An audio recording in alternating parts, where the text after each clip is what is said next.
I'll just say আমি বেশি বলবো না ইয়েতে but what I want to say is এই বাজেটটা it's more business as usual. I mean Awami League আমলেও আমরা এরকম দেখছি give or take এখানে অল্প স্বল্প জিনিস বাদ add. I mean it's the same. এই বাজেটটা would have been a visionary হতো যদি এই বাজেটটা করা হতো taking into account the reality. But budget document and everything এটা পড়ে মনে হয় যে উনারা চ্যাট জিপিটি দিয়ে বানিয়েছে sorry to say because it doesn't make sense biggest budget দেওয়া and যেগুলার নাম্বার অ্যাসাম্পশন করা এটা কোনোভাবে it's impossible it's like a pie in the sky so visionary হতো realistic বাজেটটা দিতে and not go for 9 lakh 9300 এত বড় বাজেট দেওয়া এত বড় রেভিনিউ টার্গেট অ্যান্ড দেন এত কিছু ট্যাক্স কাট অ্যান্ড জিনিসপত্র দেওয়া ইটস অলমোস্ট লাইক আমি এই রুমে সবাইকে 1 কোটি টাকা দিচ্ছি I don't have it but আমি বলছি দিব ইটস লাইক দ্যাট সো এরকম পারফরমেটিভ অ্যান্ড স্কিজোফ্রেনিক বাজেটের দরকার ছিল না Yeah, it is schizophrenic, I would say, in the sense that it wants to make it a welfare আবার এদিকে আবার বড় লোকদেরকে ডিসকারেজ করা হচ্ছে আবার একদিকে কর্পোরেট ট্যাক্স অ্যান্ড এসব করছে so I would say it's neither here nor there I mean you decide whether you want to be a গরিবদের বাজেট অর সো আমি এখানে এইগুলো কয়েকটা যেমন এখানে অনেক রিডিকুলাস বাজেটে আছে যে একটা বড় outsize influence and সব জায়গায় পাবলিক ডিসকোর্সে আসছে বাট ক্রিয়েটিভ ইকোনমি অ্যান্ড ধরে নিচ্ছি ওইখান থেকে 1.5% এটি আসবে আই মিন রিয়েলি কোথার থেকে মানে do we have that many artist আর যারা এখন এত করবে স্পেন্ড করবে অ্যান্ড তাদেরকে দেওয়া অ্যান্ড এই ক্রিয়েটিভ ইকোনমির জন্য বাজেটটা কোথার থেকে আসবে এই ব্যাংকের থেকে আসবে ব্যাংকিং সিস্টেম থেকে 500 crore and then that is going to come from there CSR budget isn't it the same as Mujib বর্ষে যা হয়েছে জোর করে দেওয়া সো এগুলো আমি বলছি যে দিস আর none of it is realistic so আমি এটাই বলবো অ্যান্ড নাদার থিং ইজ আমাদের ট্যাক্স বেস বাড়ানো দরকার এটা তো অনেক বাট বাজেটের মধ্যে there is nothing really in there যেটা দিয়ে অ্যাকচুয়ালি ট্যাক্স বেস বাড়াবে অ্যান্ড আমরা যদি if you look closer to home ইন্ডিয়াতে ওইখানে ওই ডিমনিটাইজেশন একটা নিয়েছে অ্যান্ড ওরকম একটা স্কিমের কারণে এই মুদির দোকান and all of them they came under the tax bracket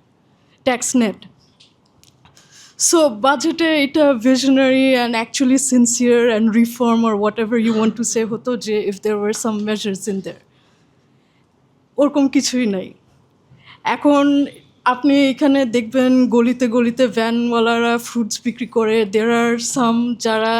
60-70 হাজার টাকা দিনে বিক্রি হয় but those people don't pay tax so এখন তাদেরকে কি ট্যাক্স দেওয়া উচিত না and are there any measures to bring this people into the tax net এখন জাস্ট বিকজ তারা ভ্যানে বিক্রি করছে তার জন্য কি মানে দেয়ার ইমিউন ফ্রম এভরিথিং এটা একটা আই উড সে মোরাল একটা কোয়েশ্চেন সো বাজেটে এসব যদি অ্যাড্রেস হতো তাহলে আমি বলতাম ইট ওয়াজ রিয়েলিস্টিক অ্যান্ড আই মিন এখানে জিডিপি গ্রোথ অ্যান্ড সব কিছু আমরা বলছি বাট বাজেটে একটা জিনিস আমাদের মেইন হ্যান্ডিক্যাপ হলো foreign currency reserves which is 30 billion and যদি এখন ইকোনমিক অ্যাক্টিভিটিস বাড়ে সাথে দিয়ে এই ডলার এগুলো ড্রেন করা স্টার্ট হবে অ্যান্ড তো তখন কিন্তু সব কিছুর দাম বাড়বে ইজিলি ইনফ্লেশন বাড়বে অ্যান্ড সো এইগুলো ইস্যু চিন্তাভাবনা না করে একটার পর একটা টার্গেট জিডিপি গ্রোথ কত করবে জানি 6 পয়েন্ট সামথিং অ্যান্ড ইনফ্লেশনকে কমায় আনবে সো হ্যাঁ এখন it's going to this month inflation হবে 10%-এর বেশি এটা 10%-এর বেশি হবে সো কোন দিকে how are they going to bring it down to single digit again and also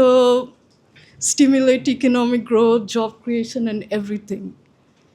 এগুলা কোনো কিছু চিন্তা ভাবনা না করে just imaginary. We want to be there and work backwards instead of working forward. So এটাই আমি বলবো যে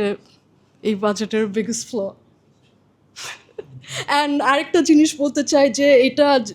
উই কান্ট রিয়েলি সে যে এটা 3 মাস হয়ে মাত্র 3 মাসের মাথায়, বিকজ আমাদের economic situation everyone knew and specially those who came in to power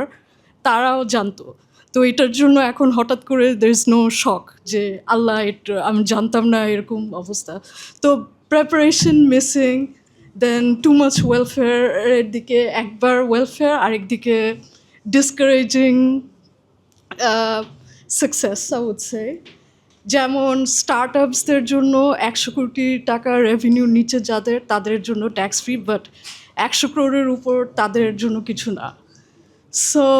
I mean 100 crore নিচে টার্ন ওভার স্টার্ট আপ আমাদের দেশে আছে, অ্যান্ড দ্যাট ওয়াজ নেভার একটা deterrent for them to scaling. So এসব জিনিস চিন্তাভাবনা না করে নট অ্যাট অল প্র্যাকটিক্যাল আমি এটা বলবো। আরেকটা জিনিস হলো কন্টেন্ট ক্রিয়েটার্সদের ইনকাম ট্যাক্স ফ্রি দিয়েছে। আই মিন আমাদের দেশে কন্টেন্ট ক্রিয়েটার্সরা কী করে, ওরা কেন ট্যাক্স দিবে না, ওদেরকে কেন এনকারেজ করতে হবে?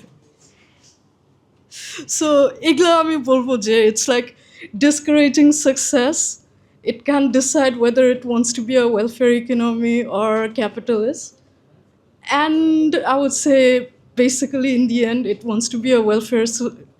society, আমি যেটা বলবো, but successful welfare societies, they're moving away from it because it's not sustainable. So এখন মানে গভর্নমেন্টের স্ট্যান্সটা কি নিয়েছে এটা they have to reassess. এটাই।